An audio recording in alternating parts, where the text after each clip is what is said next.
अच्छा, हम लोग हिंदी में पढ़ रहे थे तो हिंदी में ही आएंगे।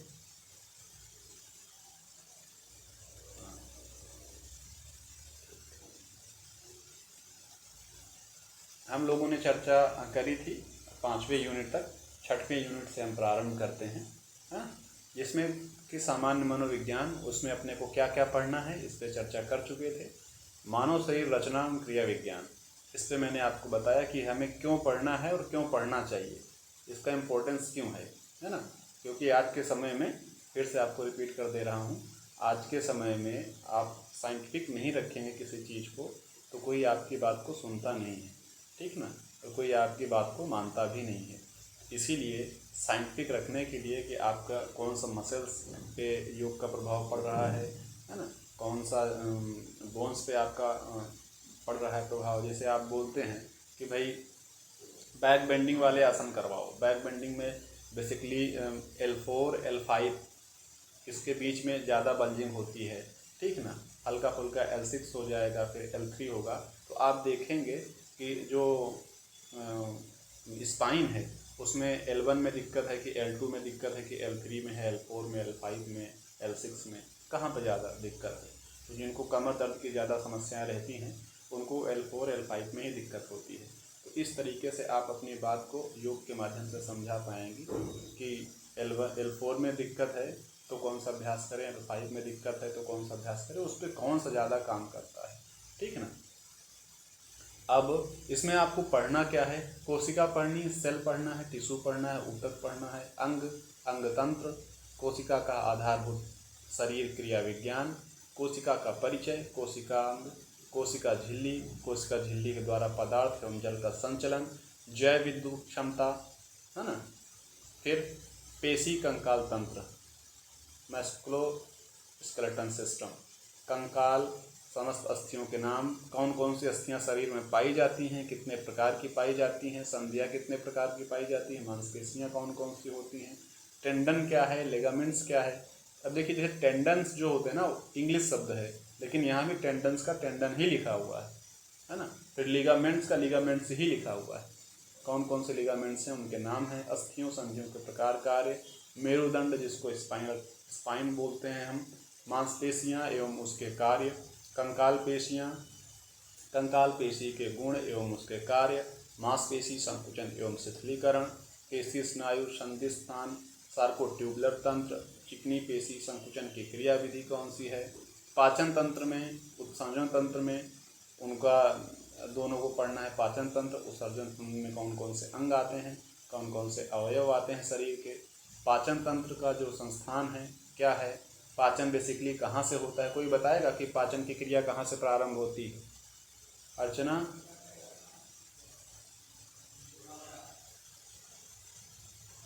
जी,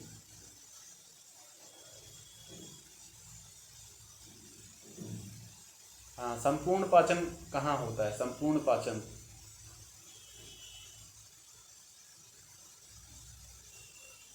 अच्छा, छोटी आंत में कि बड़ी आंत में,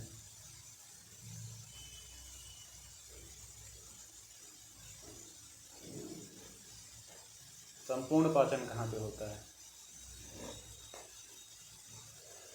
ऐसे प्रश्न आएंगे इसमें से आपको पढ़ने, ठीक है ना।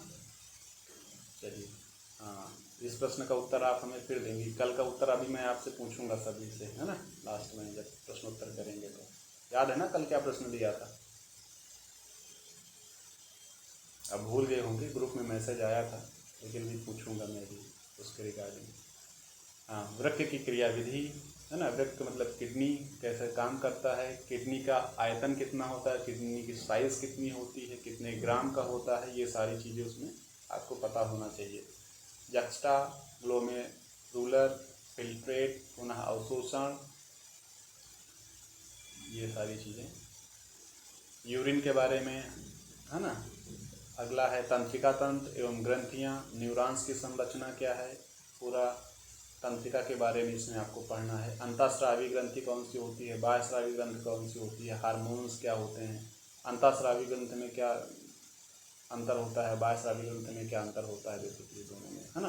हार्मोन्स कौन कौन से होते हैं, कितने प्रकार के होते हैं, कहाँ से निकलते हैं, संवेदी तंत्रिका तंत्र, प्रेरक तंत्रिका तंत्र, इसमें पूछा जाता है कि संवेदी तंत्रिका तंत्र कितने जोड़े होते हैं, प्रेरक तंत्रिका तंत्र कितने जोड़े होते हैं।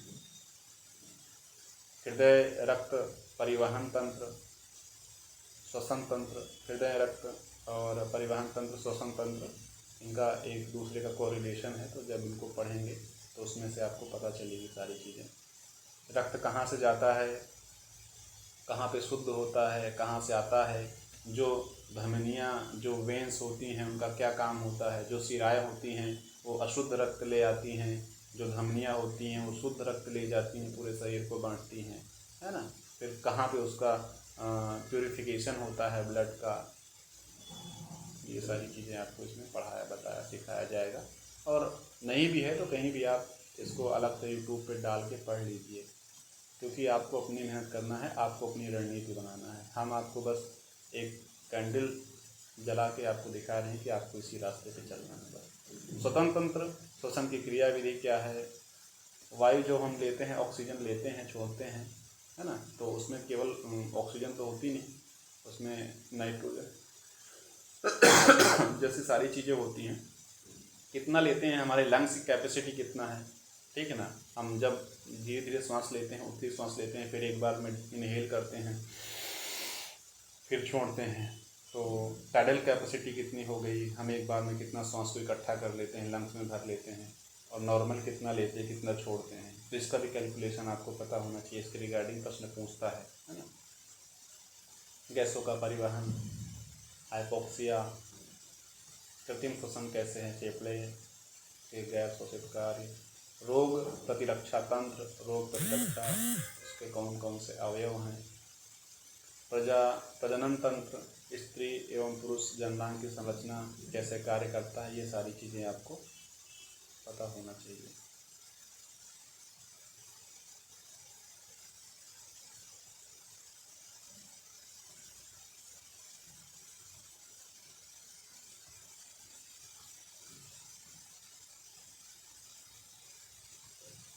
तो ये बात समझ में आई।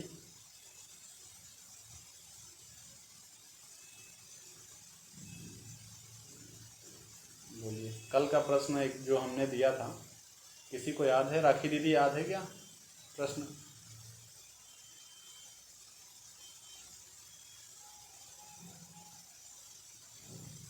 वॉइस नहीं जा रही मेरी?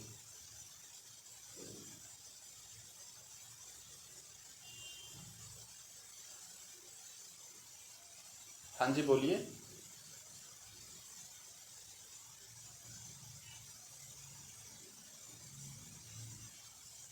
हाँ, तो बेसिकली प्रस्थानत्रयी होता क्या है बताइए दीदी, याद है क्या?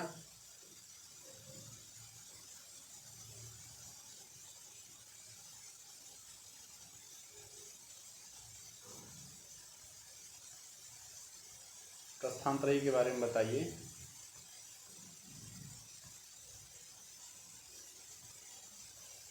अर्चना जी बोलिए, फिर आगे बढ़ते हैं।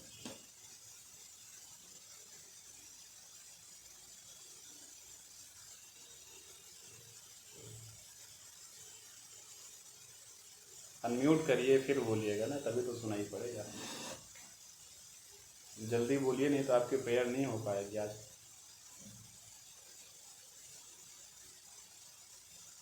अरे वाह, बहुत बढ़िया, बहुत बढ़िया।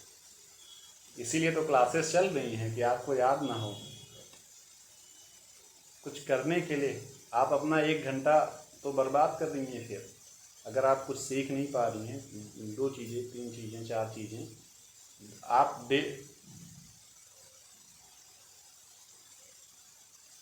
प्रस्थानत्रयी बेसिकली 3 ग्रंथों को एक, जब प्रस्थानत्रयी, त्रयी मतलब 3 चीज़ों को जब हम एक बार में कहते हैं तो त्रयी बोलते हैं, है ना। तो 3 किताबें हैं, उपनिषद, गीता और ब्रह्मसूत्र, ठीक है ना। तो जब इनकी जब हम बात करते हैं, जैसे हमने आपसे बोला कि आपको प्रस्थानत्रयी पढ़ना चाहिए, तो आपको क्या पढ़ना चाहिए? उपनिषद, गीता और ब्रह्मसूत्र, ठीक है ना। जब हम आपसे बोलेंगे कि आपको कबीरदास जी का जो दोहा है, जो उनका संकलन है, साखी शब्द रवैनी, वो किसमें है, ठीक है ना। तो उसमें आपको वो चीज़ें आपको दर्शाती हैं, दिखाती। हाँ बोलिए। उपनिषद, हाँ। तीसरा बोलिए, रागनी। यस। अब भगवत गीता तो अपने को पता है कि एक जो 18 अध्याय वाला है। उपनिषद, उपनिषद कौन कौन से उपनिषद? यही जितने 12 उपनिषद, 11 उपनिषद हम मुख्य रूप से पढ़ते हैं, शंकराचार्य द्वारा जो भाषित किए गए हैं, ठीक है। और उसके बाद फिर ब्रह्मसूत्र। ब्रह्मसूत्र में क्या क्या आता है वो आपको जब पढ़ाएंगे ये सारी चीज़ें, हालांकि आपके इसमें सिलेबस में नहीं है, लेकिन आपको बताया जाएगा, ठीक है। पुरुषार्थ चतुष्टय है ना, वो होती हैं कौन कौन सी?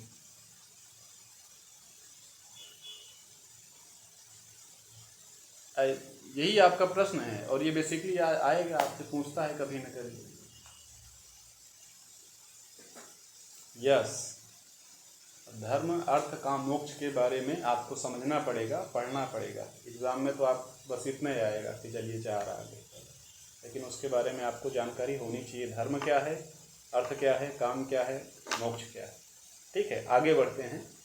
आहार एवं पोषण, डाइट और न्यूट्रिशन का बड़ा ही महत्व है आज के समय में। हर व्यक्ति चाहता है कि उसको संतुलित आहार मिले, उसको पूरी डाइट मिले, उसको पूरा न्यूट्रिशन मिले। जहाँ पे न्यूट्रिशन नहीं मिलता उनको क्या हो जाता है? समस्या। किस चीज़ की समस्या? कुपोषण का शिकार हो जाते हैं, अति पोषण का शिकार हो जाते हैं। बहुत ज़्यादा खाने से भी दिक्कत होती है, पता है ना। बहुत ज़्यादा जो दूध पीते हैं, बहुत ज़्यादा में जो मात्रा में खाते पीते हैं, तो उनको वाइट स्किन जो हो जाती है, एपिलेप्सी आपने देखा एक रोग होता है ना, तो वाइट स्किन हो जाती है ऐसे। तो वो बहुत ज़्यादा दूध के लेने से या बहुत ज़्यादा खा लेने से, ओवर डाइट करने से हो जाती है। आपके शरीर को ज़्यादा न्यूट्रिशन मिलने लगती है, तो उसके कारण होता है। तो डाइट एंड न्यूट्रिशन के बारे में आपको पढ़ना है, उसके सोर्स कहाँ से हैं। आप जैसे अभी ठंडी का समय आ गया, ठंडी के समय आपको गोभी का पत्ता खाना है, आलू खाना है, शलजम खाना है, मूली खाना है, चुकंदर खाना है। तो सबके नाम आपको पता होने चाहिए, और उसमें क्या क्या माइक्रो न्यूट्रिएंट्स पाए जाते हैं, है ना, मिनरल्स कौन कौन से पाए जाते हैं। एक दिन में एक पढ़िए, उसको डिस्कशन कर लीजिए। आज मूली ले लिया, 4 बहनें आपस में बैठी हैं डॉर्मेट्री में, तो आप उस पर चर्चा कर लीजिए कि मूली में क्या क्या पाया जाता है। भाई मूली तो हम खाते हैं, तो एक बेहतर अच्छा संवाद हो जाएगा। और जैसे लगता है किसी ना, ये तो हमसे कभी बातें ही नहीं करते, तो अपने टसन में रहते हैं, उससे बात भी हो जाएगी, अपना समय भी यूटिलाइज हो जाएगा, उसको भी अच्छा लगेगा। चलो उसके साथ बैठते हैं तो पढ़ने लिखने वाली बात करते हैं, है ना। चलो आगे हम लोग चलते हैं।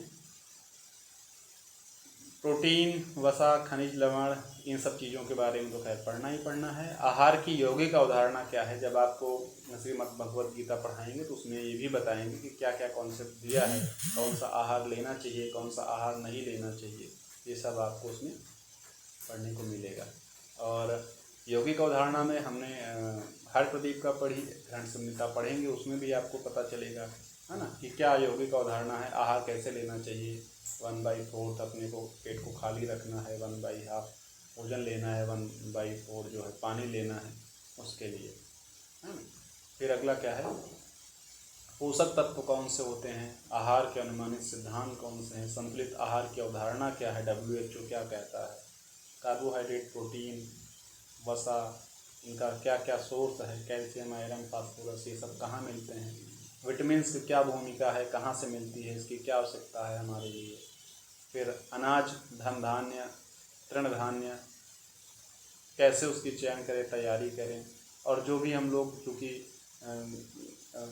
रूरल के हैं, तो हमको पता होता है कि कैसे सारी चीज़ें हमको मिलती हैं।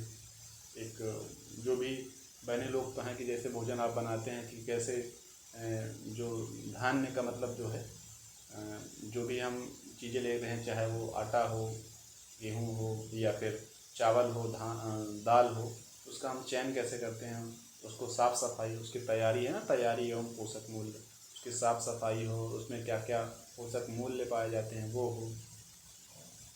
मेवा है, तिलहन है, कैसे उसको चुनते हैं, उसको कैसे तैयार करते हैं। फिर क्या है, दूध एवं दूध उत्पाद, सबके घर में भैंस वैंस होगी तो सबको पता होगा। लेकिन अब इसमें क्या है कि आपसे पूछेगा कि कौन सा दूध में कौन सा प्रोटीन पाया जाता है ना, कौन सी एसिड पाई जाती है, फिर क्या है इसकी तैयारी, पोषक मूल्य, सब्जियां क्या हैं, फल क्या हैं। कभी भी कुछ नहीं खा लेना चाहिए, जैसे शक्कर है, गुड़ है, शहद है, अंकुरित अनाज है, अंकुरित अनाज कैसे तैयार करेंगे, क्या क्या पोषक वैल्यूज़ हैं उसके, तो ये सारी चीज़ें हैं।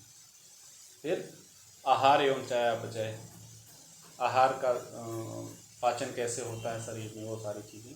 मूलभूत अवधारणा एवं परिभाषा, ऊर्जा आवश्यकता के घटक, ऊर्जा संतुलन, चयापचय, उपचय, अपचय की अवधारणाएं, कितनी कैलोरी की आवश्यकता होती है बेसिकली, जैसे कि पुरुष वर्ग को ज़्यादा कैलोरी की आवश्यकता होती है, महिला वर्ग को कम कैलोरी की आवश्यकता होती है, तो बेसिकली कितनी होती है, महिलाओं को कितनी, उसमें भी कैटेगराइज है। जो कम काम करते हैं, ज़्यादा शारीरिक वर्क नहीं करते, उनके लिए अलग है। जो बहुत ज़्यादा शारीरिक कार्य करते हैं उनके लिए अलग है। जो नॉर्मल शारीरिक क्षमता के द्वारा काम करते हैं उनके लिए अलग है। तो तीन तीन कैटेगरी इसमें भी हैं, किसको कितनी कैलोरी की आवश्यकता होती है ना। बॉडी मास इंडेक्स, बीएमआर को, बीएमआर क्या है, उसको कौन कौन से कारक प्रभावित करते हैं, ये सारी चीज़ें अपने को। फिर क्या है, ये 7वीं यूनिट्स है, योग एवं स्वास्थ्य। WHO के अनुसार स्वास्थ्य की परिभाषाएं क्या है, शारीरिक, मानसिक, सामाजिक एवं आध्यात्मिक। देखिए अब जैसे आप इसको पढ़ लिए, WHO के अनुसार स्वास्थ्य की परिभाषा एवं महत्व, स्वास्थ्य के आयाम, अगर आपको सिलेबस याद है, सिलेबस पता है, सिलेबस आपने सैकड़ों बार पढ़ा है, तो इसमें आपको मिल रहा है शारीरिक, मानसिक, सामाजिक एवं आध्यात्मिक। तो WHO ने जो स्वास्थ्य की परिभाषा दी है उसके 4 आयाम हैं, शारीरिक, मानसिक, सामाजिक, आध्यात्मिक। मिला इसमें कि नहीं मिला? चलो बोल तो दिया करो, 4 ही तो लोग हो, कोई दिक्कत की बात नहीं। त्रिगुण, हाँ, त्रिगुण की अवधारणाएं, पंच महाभूत, पंच प्राण तथा स्वास्थ्य और चिकित्सा में उनकी भूमिका, पंचकोश, षटचक्र की अवधारणा, स्वास्थ्य और चिकित्सा में उसकी भूमिका। त्रिगुण की अवधारणाएं क्या हैं, 3 गुण कौन कौन से हैं, हमें को पता है, सत रजतम। हाँ, जब हम भगवत गीता पढ़ेंगे उसमें भी तीनों का अलग अलग श्लोक आएगा, तीनों के बारे में उसमें पढ़ने को मिलेगा। तो हमें ये चीज़ें हर जगह पढ़ने को मिलेगी, त्रिगुण त्रिगुण त्रिगुण, त्रिगुण और त्रिदोष आपको बराबर मिलता रहेगा। पंच महाभूत कौन कौन से हैं, है ना, वो हमें पता है, क्षितिजल पावक गगन समीरा, बचपन से सुनते पढ़ते आए हैं। पंच प्राण कौन कौन से हैं, पंच प्राण के उप प्राण भी होते हैं, ठीक है ना, वो 5 होते हैं। तो इस प्रकार से हमको 10 प्राण पढ़ना है। कौन सा किसका कहाँ पे स्थान होता है, ये बेसिकली हमको पता होना चाहिए कि 5 प्राण तो हैं, इनके उप प्राण कौन कौन से हैं और ये इनका स्थान कहाँ कहाँ पे है। स्वास्थ्य और चिकित्सा में उनकी भूमिका क्या है, ठीक है ना। अगर स्वास्थ्य हमारा गड़बड़ है तो हमें कौन से गुण पे काम करना चाहिए, कौन से महाभूत पे काम करना चाहिए। आप लोगों ने एक्यूप्रेशर पढ़ा होगा, या फिर प्राणिक हीलिंग या जो भी चीज़ें आप पढ़ रहे हो, अल्टरनेटिव थेरेपी जो भी बेसिकली चीज़ें होती हैं, तो उसमें इनका बहुत महत्व है ना। पंच महाभूत चिकित्सा हम देते हैं, नेचुरोपैथी में भी देते हैं, किसी को हम भाप के माध्यम से देते हैं, जल चिकित्सा, है ना, कटी स्नान देते हैं, किसी को हम देते हैं मिट्टी की चिकित्सा, किसी को हम देते हैं सूर्य की चिकित्सा, धूप की चिकित्सा, तो अग्नि हो गया, जल हो गया, और फिर वायु की चिकित्सा, है ना।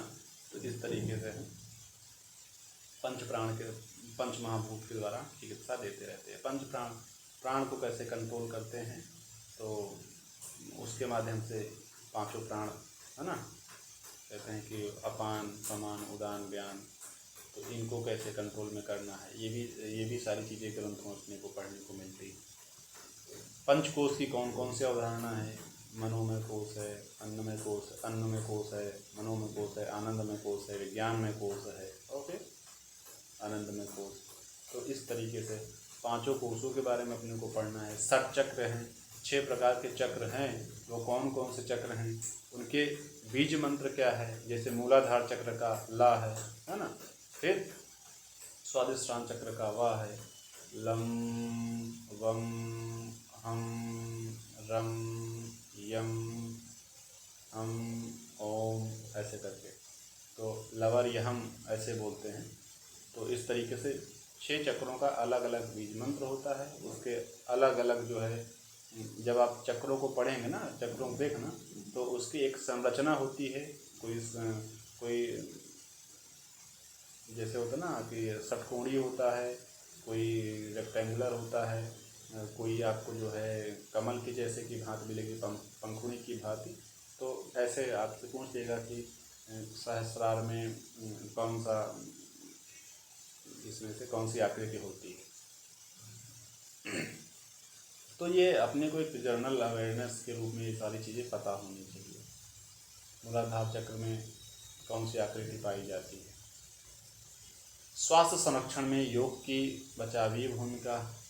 जीवन शैली के रूप में योग, हेयम दुखम अनागतम रुग्ण, है ना।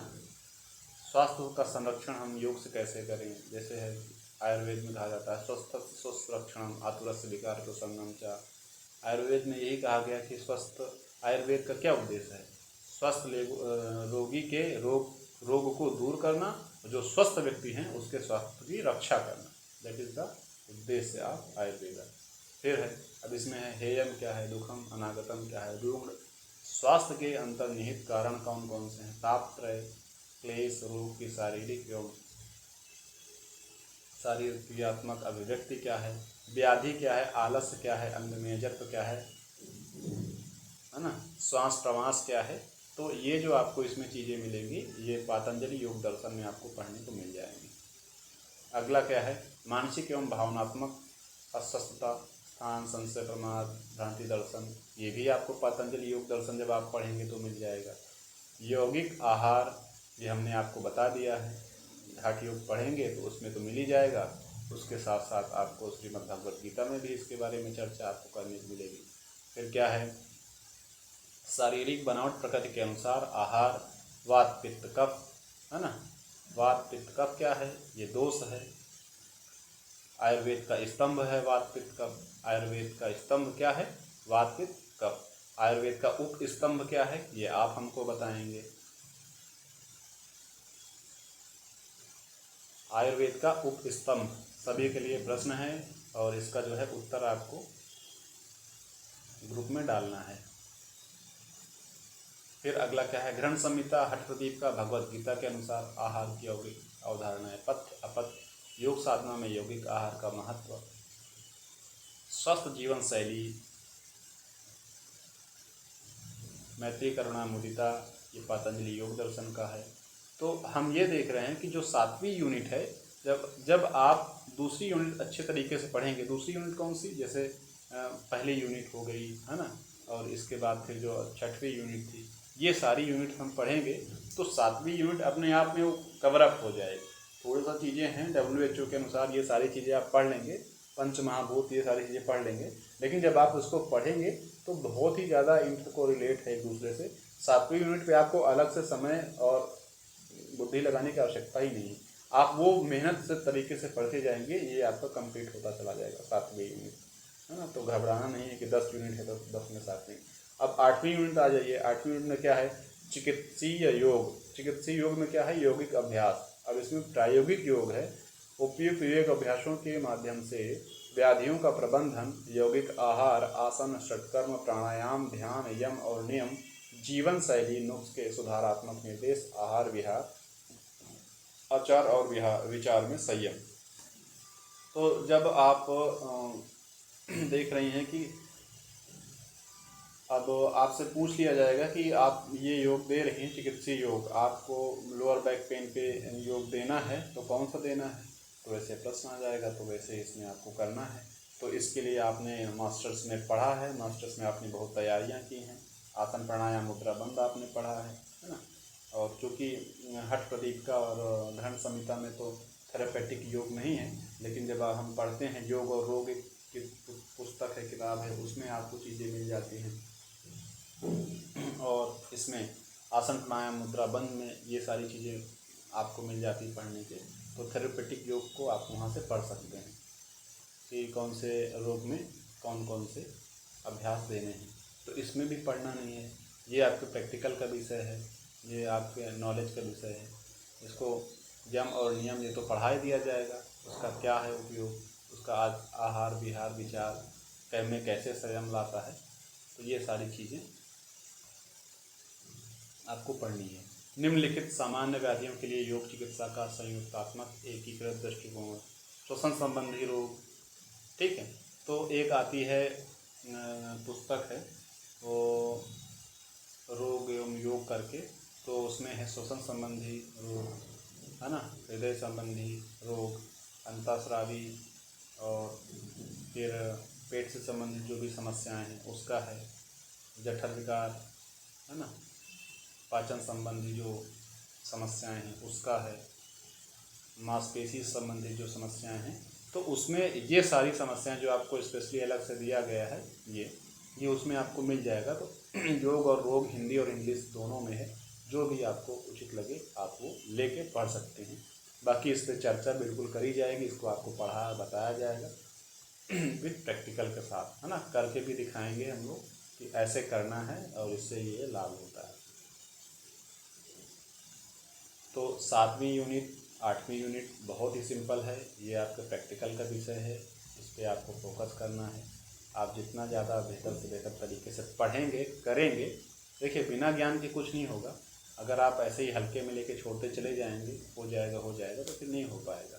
और बिल्कुल ये बहुत ही जेन्युइन टॉपिक है, लेकिन ये आप जब मास्टर्स पढ़ते हैं जभी से ये सब आपको पता होना चाहिए, ये बात के विषय नहीं है। और जिसने मास्टर्स अच्छे से कर लिया फिर उसको यूजीसी नेट की क्लास अलग से करने की आवश्यकता भी नहीं है। अगर गलती होगी प्रॉपर नहीं पढ़ पाए तो आइए अब फिर से कमर कसते हैं, क्योंकि यही अपने को आगे काम में आने वाला है। इकाई 9 में हम देखते हैं, इकाई 9 में क्या है, योग के अनुप्रयोग, योग का क्या अनुप्रयोग है। हाँ, दर्शन के रूप में योग क्या है, चेतना का अर्थ क्या है, क्या परिभाषा है, क्या स्वरूप है। वेद उपनिषद अभी हम पढ़ेंगे, ऊपर श्रीमद् भगवत गीता ऊपर पढ़े ही हैं, पतंजलि योग सूत्र ऊपर पढ़े ही हैं, योग वशिष्ठ ऊपर पढ़े ही हैं, है ना। तो इन सब में मानव चेतना का क्या आध्यात्मिक और वैज्ञानिक पक्ष है, ये हम उसी समय पढ़ लेंगे जब हमें पढ़ाया जाएगा।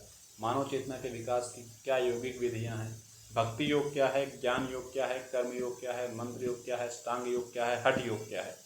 आप सिलेबस को देखो, कोरिलेट कर पा रहे हैं कि नहीं। मैं तो समझ रहा हूँ कि आप इन सब चीज़ों को कोरिलेट कर पा रहे होंगे कि कैसे कैसे ये सारी चीज़ें आपको एक ही चीज़ कहाँ पे आपको पढ़ने को मिलती है। कहीं पे थोड़ा सा ब्रॉड है तो कहीं पे थोड़ा सा नैरो है। अगर आप इसको पूरा एक पैकेज के रूप में पढ़ेंगे तो आपको अलग अलग नहीं पढ़ना पड़ेगा। मानव चेतना वहीं पे आपको पढ़ लेना है ना। जब पतंजलि योग सूत्र पढ़ेंगे तो मानव चेतना का विकास क्या है, जो चित्त का विकास है, वहीं पे आपको इसको पढ़ने को मिल जाएगा। शिक्षा में योग शिक्षा की प्रमुख विशेषताएं कौन सी हैं, योग शिक्षा के घटक कौन कौन से हैं, शिक्षक विद्यार्थी एवं शिक्षक मूल्य पर आधारित शिक्षा क्या है, अर्थ व परिभाषाएं क्या है, मूल्यों के प्रकार बल्कि नैतिकता से इसको लिया गया है ना। इसमें शिक्षा में योग में अपना श्रीमद् भगवत गीता का श्लोक आ जाएगा, तद्विधि प्रति प्रश्नेन, है ना, वो वाला जो श्लोक है इसमें आ जाएगा। योग में शिक्षण विधि कौन सा है, शिक्षण एवं अधिगम अवधारणा दोनों में संबद्धता, शिक्षण के सिद्धांत, अध्यापन विधियों का अर्थ एवं कार्य क्षेत्र, इसको कौन कौन से प्रभावित करने वाले तत्व हैं।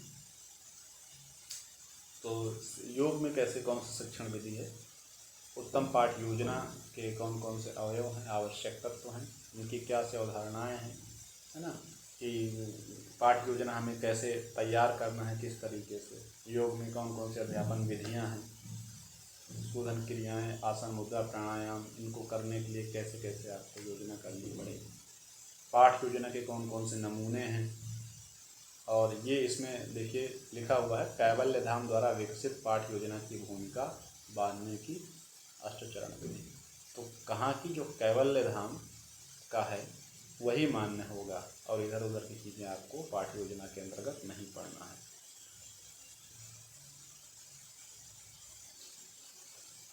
आदर्श योग कक्षा का मूल्यांकन, व्यक्तिगत आवश्यकता के अनुरूप योग कक्षा का न्यूनीकरण, उपरोक्त वर्णित अध्यापन, है ना। आदर्श योग कक्षा कैसे होनी चाहिए, उसका एवेल्यूएशन करेंगे, उसका मूल्यांकन इसमें किया जा रहा है। योग कक्षा का आवश्यक पहलू क्या है, क्षेत्र का है। योग कक्षा में बैठने का प्रबंध व आयोजन किस तरीके से बैठते हैं। कभी तो देखिए कि हम चेयर ऐसे ऐसे करके बैठते हैं, कभी ऐसे करके, फिर ऐसे ऐसे ऐसे, कभी रैंडमाइज तरीके से ऐसे चंद्राकार बैठ गए, है ना, कभी त्रिकोणाकार बैठ गए। ऐसा बैठे कि टीचर रहे बीच में और उसको सारे बच्चे एक साथ ऐसे दिखते रहें। तो बैठने की अलग अलग विधि है, वो भी आपको बताया जाएगा। अध्यापक के प्रति विद्यार्थी का कैसा दृष्टिकोण होना चाहिए, इसमें देखिए वही श्लोक आ गया। प्रणिपात होना चाहिए, परिप्रश्न होना चाहिए, सेवा होना चाहिए। भगवत गीता 4थे अध्याय का 34वां श्लोक है। क्या है, अध्यापक के प्रति विद्यार्थी का दृष्टिकोण कैसा होना चाहिए। जैसे आजकल अध्यापक पढ़ाता है तो हम लोग पीछे बात करते रहें या फिर उसका सम्मान ना करें, इज्जत ना करें। आजकल जैसे स्कूल कॉलेज में होता है कि टीचर का काम, भाई तुम्हारा काम है पढ़ाओ और चले जाओ, तुमको ये नहीं मतलब कि हम पढ़ें कि ना पढ़ें। ऐसा बच्चे लड़ने लगते हैं, पेरेंट्स भी लड़ते हैं बच्चों के लिए कि तुमने हमारे बेटे को कैसे मार दिया। तो बेसिकली होना क्या चाहिए, प्रणिपात। प्रणिपात मतलब प्रणाम करके उनके चरणों में बैठ जाना चाहिए, फिर उनसे प्रश्न पूछना चाहिए, परिप्रश्न उनसे कि हमारी ये जिज्ञासा है प्रभु, है ना। जैसे नचिकेता ने यम से बोला था उनके चरणों में बैठ गए कि नहीं, हमें आप आत्मज्ञान दीजिए प्रभु, आत्मज्ञान दीजिए। तो ऐसे बहुत ही विनम्र भाव से गुरु के चरणों में बैठ जाएं और उनसे हाथ जोड़ के प्रश्न करें। प्रश्न मतलब जिज्ञासा, जो आपको नहीं आता। ऐसा नहीं कि आप उनसे पूछते हैं भैया इसमें पूछ के इनको फंसाते हैं, ये तो इनको आता है कि नहीं आता, वो वाली बात नहीं। फिर उससे ना तो अपने का उद्धार हो पाता है, ना तो फिर दूसरे को उद्धार हो पाता है। जिज्ञासा बस हमें पूछना चाहिए, है ना। फिर सेवा, हमने सीखा, हमें ज्ञान हो गया, फिर उसको हमें कैसे समाज में लगाना, कैसे यूटिलाइज करना, समाज को देना। तो इकाई 9 में भी आप देख रहे हैं, कोई चिंता का विषय नहीं है, ठीक ना। इकाई 9 स्पेशली तरीके से आपको पढ़ाया जाएगा, क्लास ले लेंगे इस पर। इकाई 10वीं और अंतिम यूनिट, इसमें क्या है, क्रियात्मक योग है। षटकर्म आसन, मुद्रा, प्राणायाम, सूर्य नमस्कार की कौन कौन सी विधि हैं, कौन कौन सी विशेषताएं हैं, सूर्य नमस्कार के क्या लाभ हैं। सूर्य नमस्कार में जो सूर्य के 12 नाम हैं, 12 मंत्र हैं, वो आपको याद होने चाहिए। षटकर्म में वमन, वस्त्र, दंडा, लघु पूर्ण, शंख प्रक्षालन। नेति में आना चाहिए आपको, सूत्र नेति, जल नेति, कपालभाति, अग्निसार, नौली, त्राटक। तो बेसिकली ये तो क्रियात्मक योग है, तो कैसे करना, ये सारी चीज़ें अगर पेपर में आता है ना। वैसे तो ये सब प्रैक्टिकल वाली चीज़ें पेपर में आता है कि किससे क्या फ़ायदा होता है, किसका क्या मंत्र है, तो वो सारी चीज़ें आप वहाँ पे आपको देना होता है। सूर्य नमस्कार में कितने आसन होते हैं, है ना। स्टेप तो 12 होते हैं, लेकिन आसन कितने होते हैं, कोई बताएगा।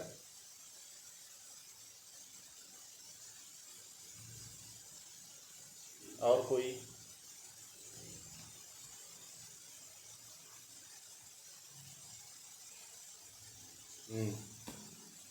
क्यों अरविंद भैया, देखना आप जाके ना इस बार सूर्य नमस्कार को एक एक आसन देखना और अपने माइंड को बिल्कुल स्थिर रख के। अभी तो बस ऐसे गए, किए और भागे, पता ही नहीं कि क्या हम लोग किए। तो अभी जाके सूर्य नमस्कार करना, 12 स्टेप होते हैं और कितने आसन होते हैं, ये आप स्वयं एनालिसिस करना और फिर हमें बताना। अभी जिसने जवाब दिया, आपका जवाब डिस्क्लोज नहीं करेंगे, है ना। दोनों लोगों ने किया है। सूर्य नमस्कार परंपरा आधारित सूर्य, ट्रेडिशनल सूर्य नमस्कार क्या है ना। एक जगह तो अभी दंडासन करवाते हैं और एक जगह करवाते हैं पर्वतासन। तो वो चीज़ें आपको बताया कि सूर्य नमस्कार ट्रेडिशनल परंपरा जो आधारित है वो चीज़ें। आसन, खड़े होकर करने वाले आसन, अर्धकटी चक्रासन, पादहस्तासन, अर्धचक्रासन, त्रिकोणासन, परिवृत्त त्रिकोणासन, पार्श्वकोणासन, वीरासन। खड़े होकर आसन कैसे कैसे करने हैं, ये विधि आपसे पूछ लेगा, है ना।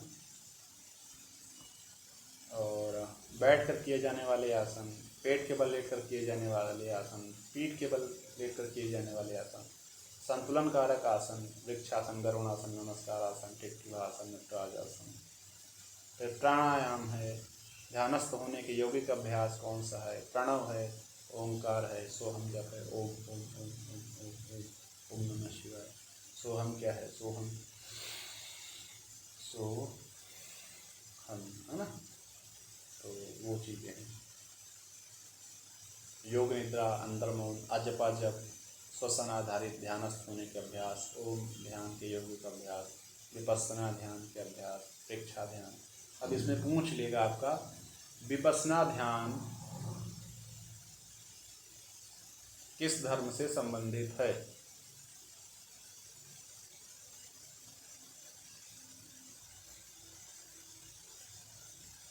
है ना? कोई बताएगा?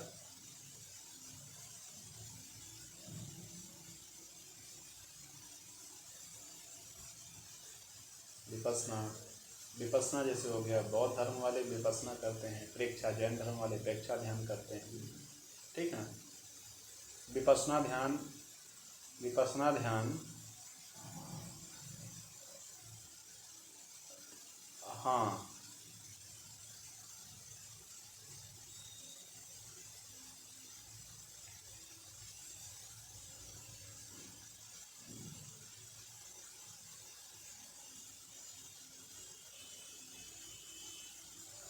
हाँ, बिल्कुल बिल्कुल, बहुत ही जो है कठिन ध्यान साधना होती है और हर व्यक्ति को करना चाहिए, है ना? हमारे रोहित सर ने कर रखी है ये ध्यान साधना। प्रेक्षा ध्यान जैनियों के द्वारा किया जाता है। तो इस तरीके से सविता ध्यान जो है शांति कुंज वाले करते हैं, फिर विश्व गायत्री परिवार का सविता ध्यान है ना? फिर बंध मुद्राएं वही चीज़ हैं। फिर समकालीन यौगिक अभ्यास, स्वामी धीरेन्द्र ब्रह्मचारी जी ने सूक्ष्म व्यायाम जो किया है उसके बारे में। चक्रीय ध्यान क्या है? एस व्यासा द्वारा। मन ध्वनि अनुकंपन विधि, एस व्यासा। भावातीत ध्यान, महर्षि योगी। योग निद्रा, BSY, Bihar school of yoga. Savita ध्यान, DSVV। तो जैसे ये जो लास्ट है ना, समकालीन यौगिक अभ्यास। अभी आपसे पूछेगा योग निद्रा, इसमें है, सॉरी, इसमें पूछेगा आपका कि भावातीत ध्यान के सक्सेसर कौन थे? भावातीत ध्यान को बनाने वाले कौन थे? भावातीत ध्यान से परिचय कराने वाले कौन थे? तो उसमें ऑप्शन दिया रहेगा महर्षि योगी। आपको टिक करना है, आगे बढ़ना है। वो कैसे? इसलिए मैं आपको बार बार कहता हूँ, आपको सिलेबस याद होना चाहिए। 100 बार पढ़िए इसको, जब तक सिलेबस वो आपको नहीं याद हो जाता, ठीक ना? आपको बोलेंगे सविता ध्यान संबंधित है, हो सकता है कैसे निशान लगाने को बोल दे, मिलान करिए, मिलान करने में आ जाएगा, सविता ध्यान आ जाएगा, है ना? मन ध्वनि का अनुकंपन विधि आ जाएगी, भावातीत ध्यान आ जाएगा, चक्रीय ध्यान आ जाएगा। चक्रीय ध्यान संबंधित है, तो अब आप सोचेंगे चक्रीय ध्यान क्या? कभी तो किया नहीं चक्रीय ध्यान, लेकिन है क्या? तो एस व्यासा से संबंधित है। तो ये सारी चीज़ें आपको सीखने करने को मिलेगी, ठीक है? तो आपकी 10 के 10 यूनिट यहाँ पे होती हैं संपन्न। अब इसके रिगार्डिंग कोई क्रॉस क्वेश्चन है तो पूछिए, और फिर आगे कुछ आपको बताते हैं। कोई क्वेरी आपकी, कुछ पूछना चाह रहे हैं?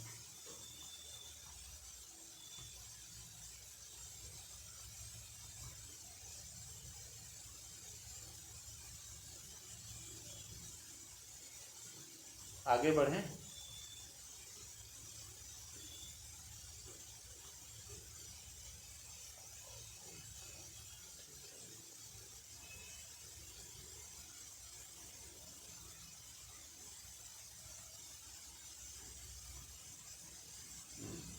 चलिए, कोई बोला नहीं तो मैं ये कंटिन्यू करता हूँ। इंग्लिश का जो है ये आप देख लेना, बेसिकली सारी चीज़ें वैसे ही हैं, और टर्मिनोलॉजी आपको इसको बार बार देखना है। इस पर मैं समय ना बर्बाद करते हुए बस इसको एक ओवरव्यू के लिए आपके सामने खोला है, फिर सीधा प्रश्न पे डिस्कशन करेंगे। 10 मिनट का प्रश्न होगा ना। यूनिट्स है वैसी हैं सारी चीज़ें।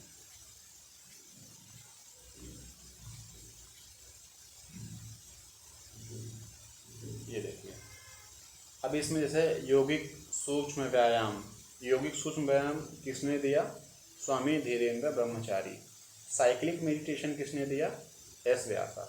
तो आपको पता होना चाहिए, जैसे चक्रीय ध्यान आपने बोला ना, तो चक्रीय ध्यान S Vyasa, cyclic meditation S Vyasa. Mind sound resonance technique MSRT बोलते हैं इसको शॉर्टकट में, इसको किसने दिया? एस व्यासा ने दिया, है ना। ट्रांसडेंटल मेडिटेशन किसने दिया? महर्षि महेश योगी, भावातीत ध्यान जिसको बोलते हैं। योगा निद्रा किसने दिया? बिहाल स्कूल ऑफ योगा। सविता ध्यान किसने दिया? सविता ध्यान धारणा देव संस्कृत विश्वविद्यालय। तो इस तरीके से यहाँ पे इसका इंग्लिश नाम है, तो इंग्लिश में और हिंदी में आपको दोनों आपको पता होना चाहिए, इसलिए हमने सीधा उसको ओपन किया, ठीक है ना। अब ये वो सारी चीज़ें पूरी वैसी हैं, तो इसमें हम आपसे चर्चा करना चाहेंगे। यस, हाँ, यूनिट 8 थेरेपेटिक योगा, योगिक प्रैक्टिसेस, ठीक है। फिर integrated approach of yoga therapy for the following common elements: respiratory disorders, cardiovascular disorders. जो हिंदी में आपको बात नहीं समझ में आई, आप यहाँ पे इसको आसानी से समझ सकते हैं। इंडोक्राइनल मेटाबॉलिक डिसऑर्डर, ठीक है ना। फिर ये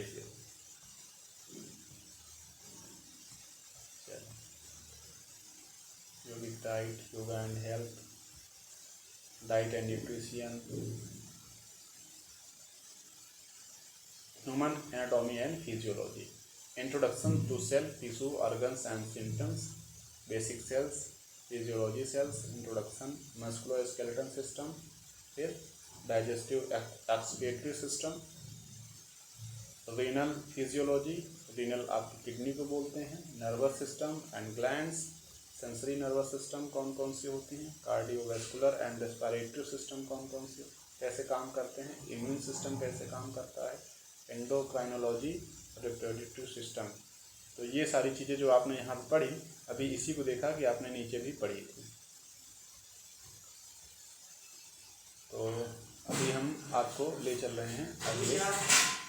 ओके भैया, बस मुझे 2 मिनट का समय दीजिए, 2 मिनट का क्या, 1 ही मिनट का, फिर आपसे चर्चा करते हैं।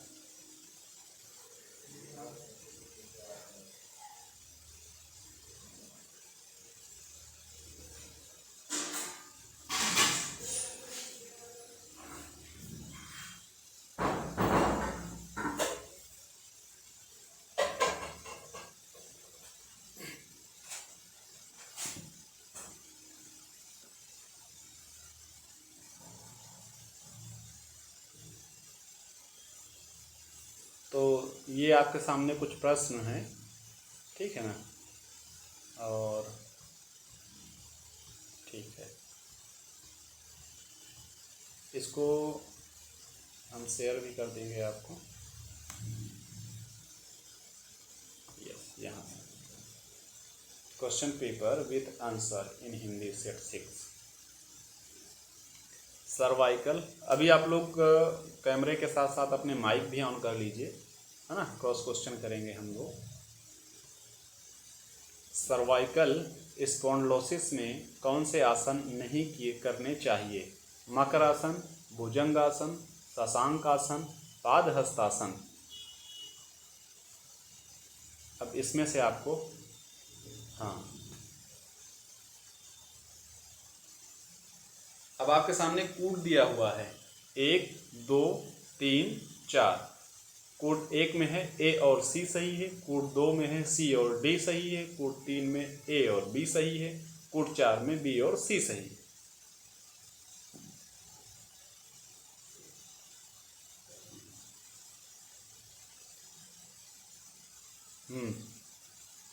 कौन सा? दूसरा, सी और डी सही है।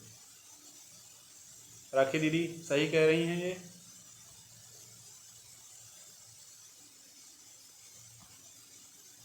ठीक है, अरविंद भैया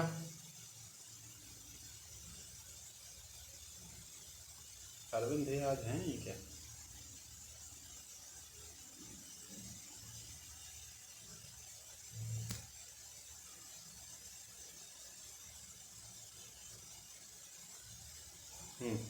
अच्छा, हाँ, सी और डी। सी मतलब शशांकासन, पी मतलब पादहस्तासन। सर्वाइकल स्पॉन्ड हाँ, सर्वाइकल स्पॉन्डलोसिस में कौन से आसन नहीं किए जाने? सी और डी क्यों नहीं किए जाने चाहिए? क्योंकि हमें पता है ऐसी जब समस्याएं होती हैं तो हम फॉरवर्ड बेंडिंग नहीं करते हैं, यही तो ना।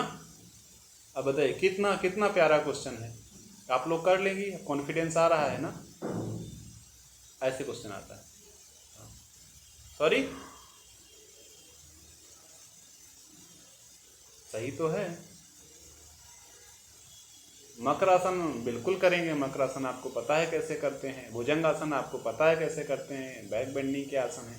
शशांक आसन क्या है? आगे झुकने वाला आसन है। पादहस्तासन क्या है? आगे झुकने वाला आसन है। तो सर्वाइकल में हम आगे झुकने वाले आसन नहीं देते हैं, इसलिए सी और डी सही है कि नहीं? नहीं करने चाहिए। अगर इसमें पूछ लेता करना चाहिए तो आपका हो जाता ए और बी सही है, ठीक है ना। अगर पूछ लेता करना चाहिए तो ए और बी सही है, पूछ रहा है नहीं करना चाहिए तो सी और डी सही है, ठीक है। आगे बढ़ें। ओके ओके, हाँ। अगला है, निम्न में से कौन तनाव जनित रोग है? टेंशन को कौन सा दे देता है? सिर दर्द, उच्च रक्तचाप, मधुमेह, ऑटिज्म।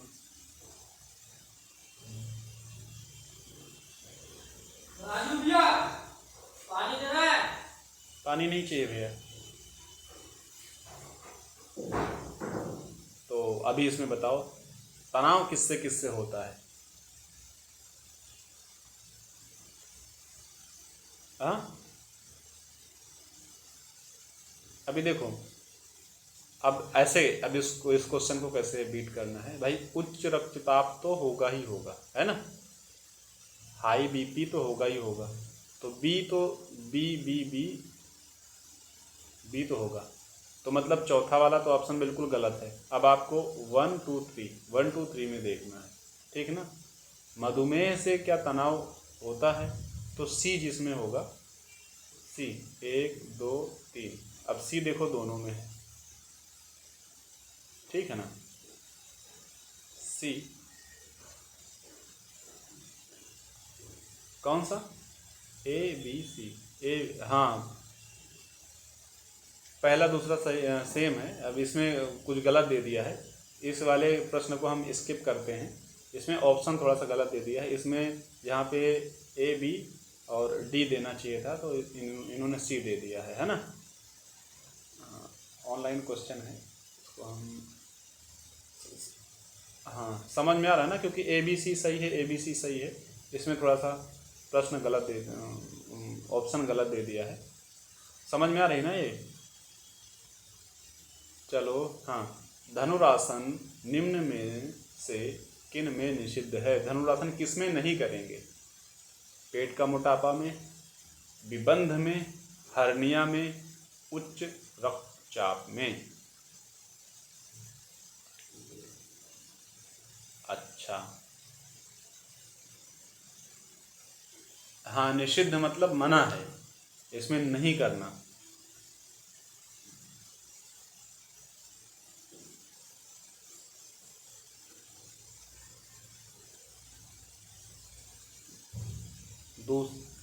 ए और डी सही है ना।